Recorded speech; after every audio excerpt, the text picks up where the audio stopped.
I only take the short ones. Okay. All right. So first, I'd like to thank you for the YouTube videos you post.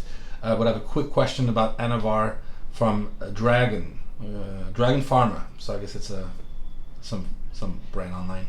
Make a long story short. I'm 37 years old. It's a seasoned lifter. Back in 2010, I had cancer. It was lymphoma non-Hodgkin.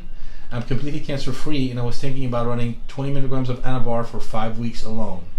What would you recommend? Is a PCT necessary at my age? Thank you, brother. Have a blessed weekend. Well, sorry about having to go through non-Hodgkin's lymphoma, first of all. Second of all, we just touched on it in the prior question about who knows what you're getting if you're getting, I have no idea who Dragon Pharma is or whatever. Yeah. You could these business, I'm sure they're businesses, they're not legitimate legal businesses, but they're, in today's internet world, it's a small world, and there are businesses out there that depend upon the same rules as legal businesses do, where meaning if you crank out a bad product, then you're going to destroy your business. So there is probably some leverage there for there to be good products put on the market. But again, that's not an endorsement, and that doesn't ensure you're not going to get, one day the guy just goes, oh, I don't have any of that today. Let's just throw some of this in there. And, I'm not making fun. I'm just, I'm making fun of all of us who have been there perhaps. Yeah. You really are rolling the dice. So I can't answer whatever you're getting from Dragon Pharma, if it's real or tainted, or again, it's a dangerous game, especially in today's crazy world. Yeah. But if you are dealing with legitimate, pharmaceutical, doctor prescribed oxandrolone, there are no contraindications that I'm aware of, and I can't think of why there would be any with non-Hodgkin's lymphoma. It's not a cause of cancer. Oxandrolone is, Anavar is. It's not a cause of any cancers. Do you need post-cycle therapy after using it? Well, first of all, 5 weeks is kind of a short period. Right. Way back when, again, in the olden days, even before me, a cycle was at least 6 to 8 weeks, because it takes a while for your body to start utilizing the oxandrolone, if you will, to put it in simple terms, to make it, to make your body do what you're trying to do, which is to increase anabolism. But if this gentleman is 37 years old and is producing plenty of his own testosterone, then you could argue that post-cycle therapy, as it's called, would be a good idea.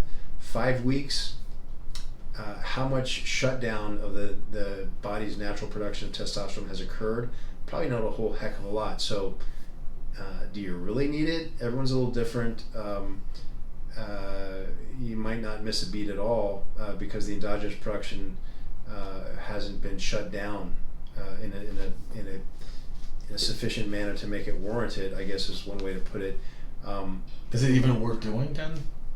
Pardon? Is it even worth doing then, what he's doing? Well, no, I off the cuff, I would say probably not. Only 5 weeks, and if the guy's got, a healthy production to begin with, then again, it may or may not be. Everyone's different. Yeah. But the quickest way to get the testicles functioning is to go cold turkey. Yeah. The pituitary is going to scream, meaning release a lot of LH at the testicles, and it's really up to the testicles. The pituitary will react right away to low testosterone, and I liken the testicles to diesel engines. Much easier to keep them going than to restart them. Yeah. But they probably don't need any restarting. And again, in other words, HCG versus LH in this case, probably 6 of one, half a dozen of the other.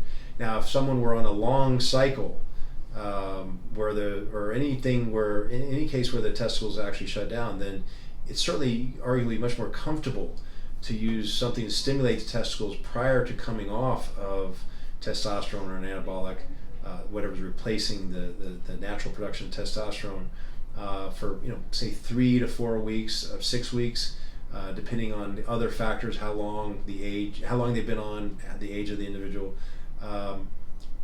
To restart those diesel engines so that the pituitary is not screaming at a testicle going, oh, wait, I'm just waking up. There's no just gap. to smooth the transition. There's no gap, Because again, the issue isn't with the pituitary so much as it is with the testicle.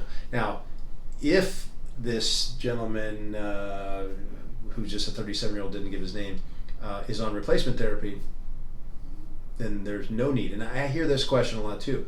Well, I've been on replacement therapy for 5 years. I'm thinking about using, some oxandrolone. What do I do when I come off? Yeah. Nothing. Just come off, because Yeah. what's the purpose for post-psychotherapy? It's to restart your endogenous production. Right. Right. Why do guys use post-psychotherapy? There are guys that don't need this. They don't need testosterone. They're trying to go from physiologic to super physiologic for whatever the reasons are, Yeah. and they want to preserve testicular function, endogenous production.